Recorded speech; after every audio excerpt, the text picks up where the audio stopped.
Começar então, se você quiser me contar um pouquinho de como que você caiu nesse mundo aí. Antes você me falou que veio do velho investing, né? Do investimento fundamentalista aí. E até você mencionou das pessoas aí que você gosta. Enfim, tô curioso com essa história aí. Se você puder me Ca- contar. Cara, eu já tinha comentado com você dessa parte bolsa, mas na verdade isso é um capítulo que começa em 2017 e 2018. E quando a Aham. gente combinou de gravar, eu fiquei pensando, puta, deixa eu mapear e entender mesmo minha história inteira com o Bitcoin.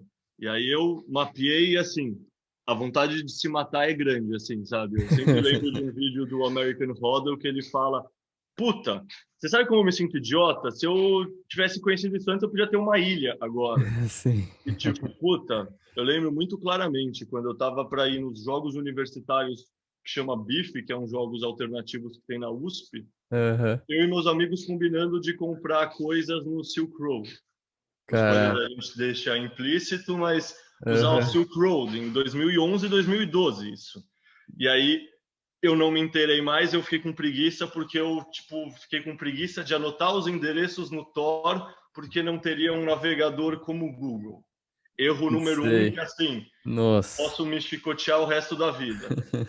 Erro número dois, eu tenho um grande amigo, assim, sei lá, grande amigo, mas que a gente convivia e conversava mesmo até oitava série, principalmente. Não vou falar o nome dele, óbvio, Sim. mas, puta, eu lembro claramente que ele já morava na gringa e voltou, estava 2015 no Brasil e a gente foi assistir o Star Wars 7 na estreia, porque é uma tradição do nosso grupo de amigos desde da remasterização que lançou do Star Wars 4, 5 e 6, quando, sei lá, em 97, 98 e 99, se eu não me engano, quando a gente Aham. era bem moleque, a gente vê todos os Star Wars na estreia. Tá Menos bom. o 9, porque, puta, o 7 e o 8 quebraram o nosso espírito, e daí o 9 o pessoal deu uma desencantada. Tá Mas, bom. Eu não entendo muito de Star Wars, então eu não vou saber por que que um desencantou e o outro não. Mas ok. então, puta, tem muitas gangues diferentes de nerds, né? Eu Entendi, faço parte da entendi, gangue Star Wars, apesar de não fazer parte da gangue computador. entendi. Aí eu lembro que a gente estava indo na estreia e nesse dia a gente ficou conversando bastante. Bastante assim, meia hora, vai, mas para quem nunca tinha conversado desde o Silk Road há 3 anos atrás, era bastante. Aham. O problema é que ele é trader. Tá Ele bom. é extremamente trader. E Aham. assim, ele não me explicou nada do fundamento, e não me contou essa questão de holdar e fazer as Sim. coisas para o longo prazo e que tem um fundamento e era basicamente, ó, eu olho a figura, eu vejo se ela vai subir ou descer e, portanto, eu Compra ou compro ou vende. eu vendo. E Aham. aí eu pensei, puta, eu não quero jogar isso aí. Tipo, eu pensei, vai ter que ter uma puta dedicação. Eu tava no começo do doutorado, eu pensei, quer dizer, eu tava no final do mestrado nessa época. Eu pensei, puta, não tenho tempo agora, não. Puta erro, de novo. Erro número dois. Erro número um foi 2011 e 2012. Erro número dois, 2015. Aham. O marido da minha prima, carioca, Ah, tem um coworking. E em 2017, em novembro, dezembro, eu fui visitar lá, porque sempre vou nessa época, época de Natal, aniversário da minha avó, e ele comentou que um pessoal no coworking que ele administra estava com uma exchange. E era no, sei lá, no auge do ciclo passado, então, sei lá, sei. 16, 17, 18, 19. Não Aham. comprei de novo naquela época. Isso eu sei lá se eu posso chamar de um erro, porque de fato estava no momento bem auge da Sim. excitação, vamos falar assim. Então, se eu tivesse comprado lá sem estudar nada, provavelmente um ano depois eu ia falar que tudo era uma merda e que eu ia vender amargurado, assim, que Sim. nem muita gente faz. Aí em 2018 eu comecei a investir na bolsa, eu comecei a estudar, comecei a, sei lá, começou a sobrar um dinheiro da minha bolsa do doutorado, comecei a ter uma grana, pensei, preciso fazer alguma coisa com essa grana. Aham. Tava, tipo, bem na época do começo da ascensão do Primo Rico, do Você Sei. Mais Rico lá, o Bruno Perini, etc. E, Uhum. puta, uma coisa boa de fazer carreira acadêmica é que você tem muito tempo livre e que você é seu chefe para tudo. Aham. Então, você aloca o seu tempo da maneira que você quiser. Se você quiser ficar 2 meses estudando profundamente um tema, porque você construiu gordura estudando o tema do seu doutorado em outros 2 meses, você pode. Sim. Então, assim, eu consegui fazer o doutorado, mas ao mesmo tempo eu foquei muito em estudar isso. Então, eu estudei a bolsa como um todo, entendi que existia fazer valuation de empresa, fui entendendo que existiam estratégias diferentes. Eu comecei naquela casa de análise do Baster, não sei se você conhece, que Não conheço. é o principal criador daquela estratégia de preço não importa, que para a gente bitcoinheiro é o dollar cost average, é o stack sets, basicamente. Tá, No mundo da bolsa, o pessoal fala que é o preço não importa, porque você está focado no valor e não na variação do preço no curto prazo. entendi. Então, assim, eu fui construindo essa base de olhar o fundamento em primeiro lugar, desde a bolsa de valor. Entendi. Dentro da bolsa de valor também, sei lá, quando você está lá dentro, você vai entendendo as estratégias diferentes e você meio que ou você fica tipo perdido tentando replicar todas as estratégias sem fazer nenhuma direito e se fudendo, Uhum. ou você escolhe alguma escola para seguir. E, puta, eu, como não era especialista em finanças, eu sempre evitei um pouco essa questão de trade, de operar notícia, de entender contexto macro e tudo mais. E eu sempre busquei uma coisa mais tranquila. Fluxo de Então, caixa, balanço, é isso. puta, eu não acredito, quer dizer, não, acreditar é uma palavra forte, mas assim, a questão do fluxo de caixa é a seguinte: se você mudar uma premissa do seu modelo, você muda todo o output do seu modelo. E assim, ninguém me convence que o pessoal que faz a modelagem de fluxo de caixa realmente sabe acertar todas as premissas. Sim, Tipo, eu fiz meu sim, mestrado e meu doutorado trabalhando com modelos. Eu trabalho com modelos macros e como eles refletem ou não a realidade. sim. E, tipo, um modelo é sempre uma redutela da realidade. Ele reflete de certa maneira, mas, no fundo, tudo depende da força das suas premissas. Aham. Então, nesse sentido, essa questão de preço não importa e de ver mais o fundamento fez muito sentido para mim, justamente porque eu tenho uma desconfiança natural com o fluxo de caixa descontado. E aí, sei lá, nesse caminho, mas sim, também estudei para poder ter uma desconfiança, eu também estudei para Tá, caralho para tá bom, poder saber que eu tenho uma desconfiança. tá bom. Então, nem entendia que isso existia, Mas aí você óbvio. estava nesse mundo e como que você descobriu realmente que Bitcoin tem fundamento e aí você entrou nessa linha, assim? Então, junta. Puta, então, dentro da bolsa tem aquela grande divisão entre dividendos e crescimento. E pessoas que focam É. em dividendos geralmente mantêm o foco nisso porque falam que não sabem adivinhar qual empresa vai crescer. E isso Aham. me atraiu muito. Eu conheci o Barsi, conheci, sei lá, tipo, outros investidores que seguem essa estratégia me pareceu muito certeira, assim, porque, de fato, se a empresa paga dinheiro e o dinheiro entra na sua conta, é muito fácil se fazer uma conta de quanto dinheiro eu preciso ter para ter uma média de quanto dinheiro mensal, portanto, alcancei minha independência financeira. Tá. Só que tem todas as empresas que não são de dividendo e estão crescendo 100% ao ano, 200% ao ano, e você fica com aquela dor de corno olhando e Entendi. pensando, cacete, por que eu tenho essa minha trava de fazer isso? Esse seu viés, né?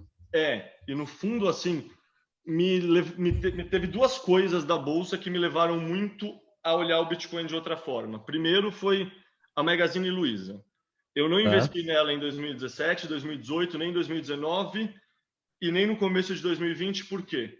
Porque eu sempre pensava, cacete, ela já cresceu muito, os múltiplos dela estão esticados, ela não vai conseguir se bancar.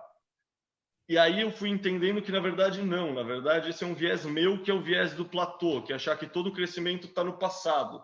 Eu nem sei se Uhum. existe esse nome oficialmente. Eu fazendo Aham. anotações aqui para a gente conversar, eu inventei esse Claro, nome claro. para ver a sensação. Mas, Boa. sabe, a gente sempre acha que, porra, todo crescimento ficou no passado, não tem nenhum crescimento no futuro.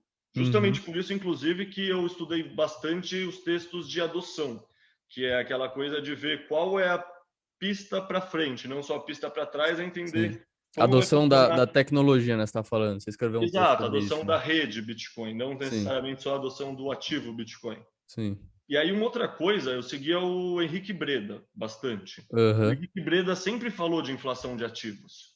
No fundo, ele, para os bitcoinheiros que estão entrando mais agora, ele é que nem o Rei Dalio. Ele sempre falou de inflação de ativos, ele sempre entendeu uma tese macro, só que sem entender o Bitcoin como uma solução para isso.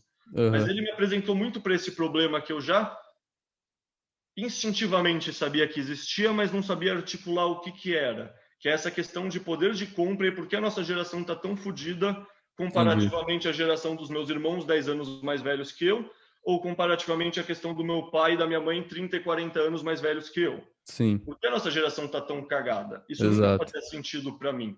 Aí ver a questão de inflação de ativos.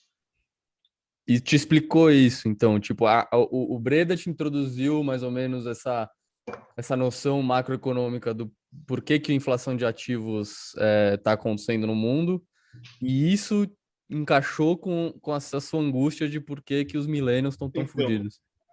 cara, é o que eu tô te falando. Eu cometi vários erros e eu sou lento para essas coisas de computação. Tipo, tudo isso só me deixou com pulgas atrás da orelha. Entendi, tá. Aí, em 2020, junto com essa questão das pulgas atrás da orelha, eu participo de 2 grupos de WhatsApp sobre investimento como um todo, de amigos, assim. Uhum. Um deles tem um cara que sempre, sei lá, eu não conhecia, ele conheci só no grupo, mas que é muito inteligente. Sempre confiei nele para trocar ideia dessas coisas. O Uhum. outro eu que iniciei, então eu tenho um pouco menos de confiança, porque todo mundo lá tá na minha média para baixo. O outro eu tô na média para cima. O cara é mais Entendi, inteligente que eu. E aí, entendi. do nada, começo de 2020, ele ficou falando do halving, do halving, do halving. Eu percebi, caralho, eu não tenho ideia do que é isso.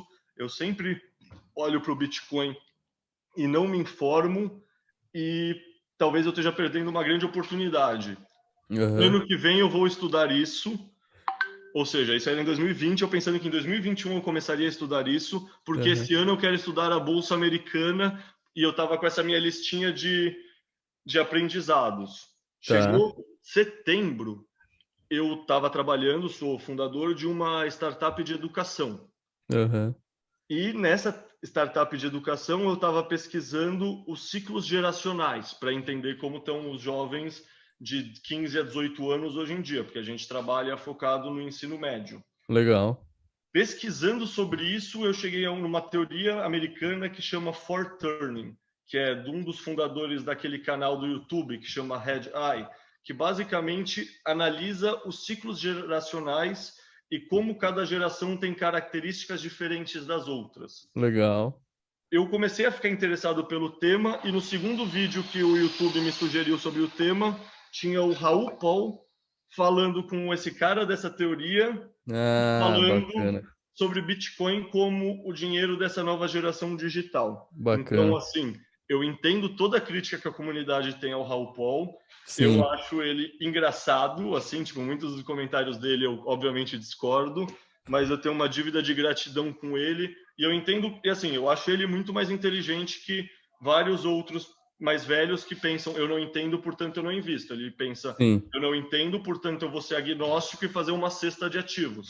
Sim. Sim.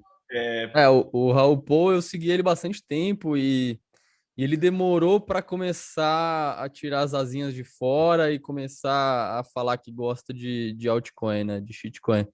Mas no começo ele era só falava de Bitcoin praticamente. Eu era bem fã dele. Hoje em então, dia eu nessa ainda época, sigo ele, vejo o que ele fala e tal, mas enfim, como ele pegou esse viés um pouco mais shitcoinheiro, acaba descendo um pouco no ranking de admiração, vamos dizer assim. Mas não, legal, e aí? Aí você viu esse não, veja bem, vídeo? o Raul Paul serviu para duas coisas, para eu ver um vídeo no YouTube que me introduziu ao Bitcoin Aham. e para o segundo vídeo que eu vi dele me introduziu o Michael Saylor. Ó, então não, então ele Na verdade, foi já aí fez o que tudo trabalho dele. aconteceu. Legal. Tipo, na época do que eu comecei a ver os vídeos do Michael Saylor, eu, tipo, tem esse meme da comunidade que é o buraco negro, né? Como ele é forte, como ele Sim, atrai o principal capital intelectual, porque ele é fascinante quando você no fundo, em palavras simples, é aquela coisa. Quando você vê uma pedra bonita que brilha, você reconhece. Tipo, o ser sim, humano naturalmente reconhece uma ideia bonita e fascinante. E, concordo. puta, essa gravidade do buraco negro do Bitcoin foi ficando mais clara conforme eu ia vendo mais vídeos do Michael Saylor. E aí juntou. Puta, daí eu comecei a comprar Bitcoin, foi o quê? Setembro do ano passado, pra você ter ideia. Aham. Puta, mas nesse tempo eu de setembro a novembro, dezembro, eu provavelmente investi, não gastei, a grande maioria do meu tempo acordado, que eu não estava trabalhando, escutando todas as podcasts que eu encontrei, seguindo todo mundo que eu encontrei no Twitter, principalmente no Bitcoin Twitter da gringa, sinceramente, tipo Claro, American Hodler, esse pessoal, sim. tipo What Bitcoin Did, os plebs, não sei se você fala plebe ou plebe, tem essa discussão, Eu mas falo os plebe, plebes, mas tanto é, faz. BitDove e tudo mais, ouvi todas as podcasts. E uma coisa que me ajudou muito, sinceramente, duas coisas me ajudaram muito. Primeira, Aham. os memes. Eu sempre fui apaixonado por memes. Desde 2010, 2011, que Sim. eu era da Atlética da faculdade, a gente fazia uma comunicação baseada em memes, festa de Aham. formatura com comunicação baseada em memes.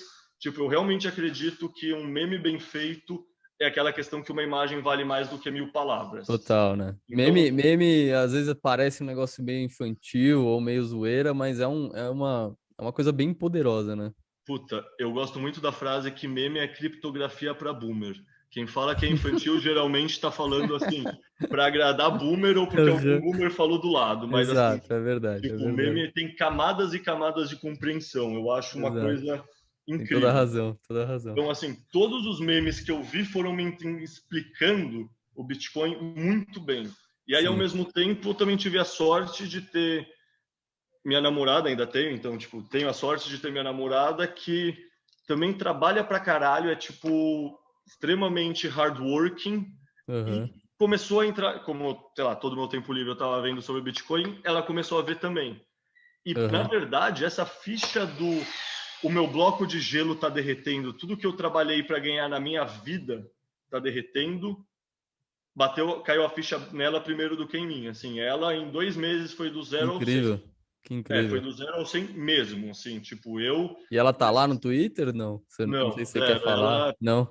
não, ela trabalha na PicPay, aqueles trampos de 12 horas por dia, Tá aqui. pré-IPO, a PicPay é dos batistas, né, do Joesley e do outro batista lá, Saquei. então é um povo bem workaholic, assim, bem Entendi. cultura Ambev de trabalho, então ela não...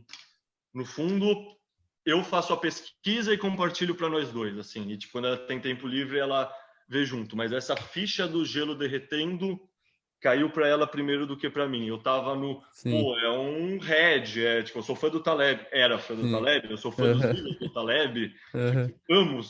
No fundo, eu entendi tão rápido, eu e ela tão rápido todas essas questões do Bitcoin, porque mesmo sem estudar o Bitcoin, eu já era fã do filme Matrix, era fã de todos os livros Sim. do Taleb, sou apaixonado pelo Yuval Harari também, aquele conceito de realidade intersubjetiva, por exemplo, para mim é Aham. essencial para você entender que o dinheiro só tem um valor subjetivo e não que ele é uma realidade, que ele é uma coisa que existe no mundo. Sim. Isso são coisas que eu já gostava muito como conceito antes de conhecer.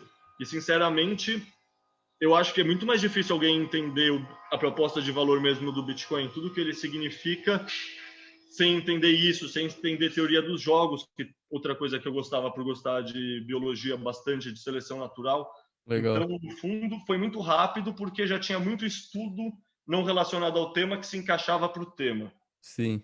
E aí, tipo, no fundo, em 3 meses foi isso. Eu passei de 1% para ser uma opção que não tem prazo de validade. Pensei, Aham. é uma opção, é uma aposta assimétrica contra o colapso do sistema bancário, já que eu tenho 10% da minha carteira em ITSA, mais 10% em Bradesco, mais 5% em Banrisul, 5% em Banco do Brasil, ou seja, eu tenho 30% da minha carteira pensando em dividendos de banco, Aham. faz sentido eu ter uma proteção contra o colapso desses bancos caso alguma coisa esteja errado. Claro. Sim. Aí, tipo, ou seja, eu fui me mudando de lugares que eu classifico o Bitcoin de 1 para 5, pensando, não, aqui tá minha aposta de risco, em vez de ter Oi, em vez de ter uma construtora que está em turnaround, em vez de ter isso, eu tenho tudo em Bitcoin. Para 20%, que é, eu tenho 80% da minha carteira em empresas que pagam dividendo, que sempre foi o foco da minha estratégia. Então, eu tinha Aham. empresas realmente muito estáveis e seguras, porque assim, eu acredito em investimentos estáveis e seguros. Eu só estou Sim. 100% no Bitcoin porque eu acredito que é a coisa mais estável e segura que tem. Tipo, eu tinha Maravilhoso. 30% em hidrelétricas, em empresas de energia, aliás, não só hidrelétricas, mas energia solar. Então, para o pessoal que gosta de bolsa, NBR, ENGIE, CESP, tinha elas, tinha Legal. Taesa, tinha Transmissão Paulista, das empresas de saneamento, tinha Copasa, tinha Sanepar, tinha tudo isso porque eu realmente entendia essa questão de dividendos como estável para o longo prazo. Legal. E foi mudando conforme você entende que não adianta você ganhar 6% de dividendos se a inflação real reflete mais a expansão da base, quer dizer, se a expansão da base monetária reflete mais a inflação real do que o número divulgado pelo IPCA ou Exatamente. do IGPM. Quando você entende isso, todo Isso. o seu raciocínio para estruturar uma carteira de dividendos, você pensa, puta, isso aqui me enganaram, basicamente, sabe? Sim. Não é que me enganaram, é só que usam é aquela coisa de modelo que a gente estava falando Sim, de usam valores. métricas e premissas que não fazem sentido, né?